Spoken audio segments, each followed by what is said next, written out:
निभाने के लिए भी होना चाहिए।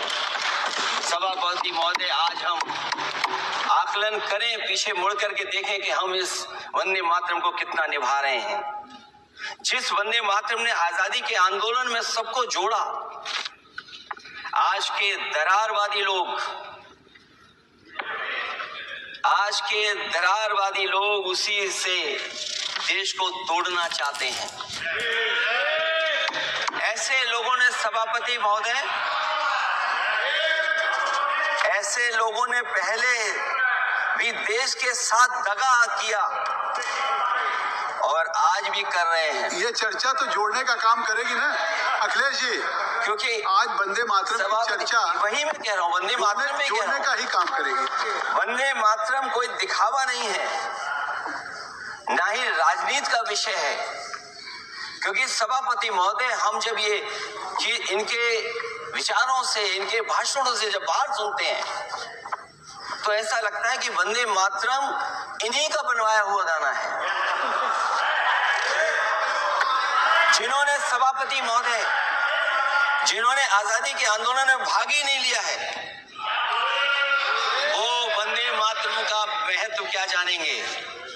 सच तो ये है कि सरफरोश लोग वंदे मातरम दिल से बोलते थे। उन आजादी के दीवानों के खिलाफ कुछ लोग अंग्रेजों के लिए जासूसी और मुखबिरी का भी काम करते थे। दरअसल ये राष्ट्रवादी नहीं बल्कि राष्ट्रविवादी लोग हैं। जहां विवाद करना हो, कभी अंग्रेज विवाद कर करके, डिवाइड कर करके, डिवीजन कर करके राज किया करते थे। सभापति महोदय, आज भी वही रास्ता कुछ लोग अपना रहे हैं। वो डिवीजन का रास्ता अपना रहे हैं, डिवाइड का रास्ता अपना रहे हैं, दरारवादी रास्ता अपना रहे हैं। इनका इतिहास खंगाला जाए कि इन्होंने आजादी के पहले और आजादी के बाद वंदे मातरम क्यों नहीं गाया।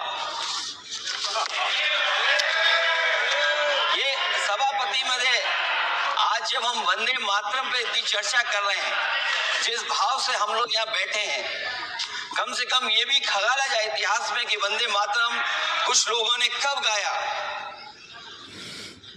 उन मुखबरों से ये सवाल पूछा जाए कि स्वतंत्रता के बाद भी उन्होंने अपना गीत क्यों बनाया।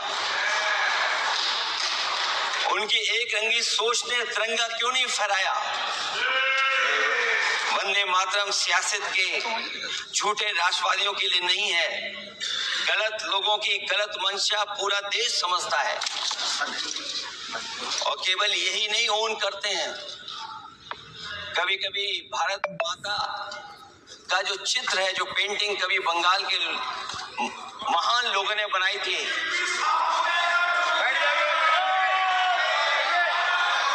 सभापति महोदय, इनको देख लीजिए और फिर बैठ जाओ। सभापति महोदय, राजभर जी आप बैठिए, आपके नेता। सभापति महोदय, वंदे मातरम का भाव ये भी था कि कम्युनल पॉलिटिक्स नहीं चलेगी और कम से कम हमारे उत्तर प्रदेश के साथियों ने कम्युनल पॉलिटिक्स को अंत किया है वहां पर जहां से कभी इन्होंने शुरू की थी। और सभापति महोदय, वंदे मातरम एक भाव के रूप में हमारे अंदर बसा है। चाहे उसके शब्द न याद हो, चाहे अर्थ न मालूम हो, चाहे पूरा याद न हो, उस सच्चे भारतीय के अंदर देश प्रेम की भावना जगाने के लिए इसके दो शब्द ही काफी हैं। जो सच में देश की एकता और अखंडता चाहते हैं, जो भाईचारे को बुनियाद मानते हैं, उनके लिए दो शब्द भी पर्याप्त हैं जो इस वंदे मातरम से हमें मिलते हैं। सभापति महोदय, इनका इतिहास खंगाल लीजिए, पूरा निकाल लीजिए। चुनावी सभाओं में कभी बाबा साहब भीमराव अंबेडकर जी की तस्वीर ये लोग नहीं लगाते थे। ये बात अगर सही हो तो बता दो। और और ये तस्वीर कब लगाना शुरू किए? इनका एक सहयोगी साथी संगठन, जिस समय समाजवादी पार्टी और बहुजन समाज पार्टी ने मिलकर के इन्हें उत्तर प्रदेश में हरा दिया था, उसी दिन के बाद से बाबा साहब भीमराव अम्बेडकर की प्रतिमाओं तस्वीर लगाने लगे।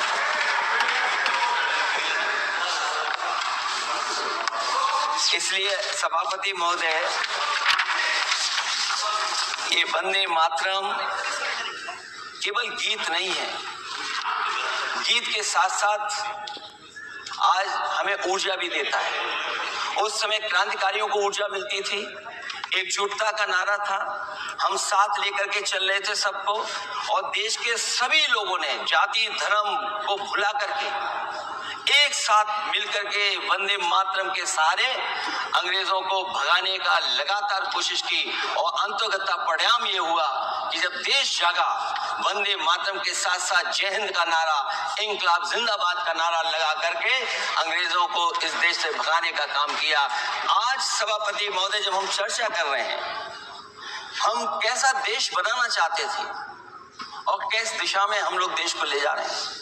सभापति महोदय, मुझे अच्छा लगा कि प्रधानमंत्री जी ने वो बात याद दिलाई कि अंग्रेजों के जमाने में अगर बच्चे भी वंदे मातरम गा देते थे तो उन्हें देशद्रोही के कानून से जेल भेज दिया जाता था। आज जब हम आजाद हो गए हैं, तो आज देखिए उत्तर प्रदेश में क्या हो रहा है कि जो प्राइमरी स्कूल है वो बंद किए जा रहे हैं। 26,000 से ज्यादा स्कूल बंद हो गए, और जब बच्चों को पढ़ाने के लिए हम लोगों ने जिम्मेदारी उठाई, पीढ़ी के समाज के लोगों ने जागरूक होकर के पढ़ाने की कोशिश की, तो कभी अंग्रेजों ने मुकदमा लगाया था बच्चों पर देशद्रोह का।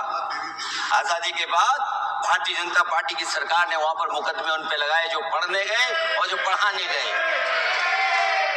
तो इसलिए वंदे मातरम का भाव जो था, उसी भाव से जुड़ करके हम सब मिल करके इस देश को और मजबूत करें। यही हमारी भावना है, यही हमारी सदस्यों की भावना है। जब हम 150वें वर्ष में याद कर रहे हैं, तो वहीं हम ये याद करें कि जिस भावना से वंदे मातरम को हम लोगों ने देश के सामने गा गा करके अंग्रेजों को भगा दिया, ये देश कैसे मजबूत हो, एकजुट कैसे हो, बिना भेदभाव के, और संविधान से कैसे चलें, क्योंकि ये संविधान से ही मिला हुआ हमें गीत है। इसलिए इस गीत के माध्यम से हम किसी पर टिप्पणी और किसी पर थोपने की कोशिश न करें और न किसी पे दबाव बनाने की कोशिश करें। आपका सभापति जी का बहुत बहुत धन्यवाद।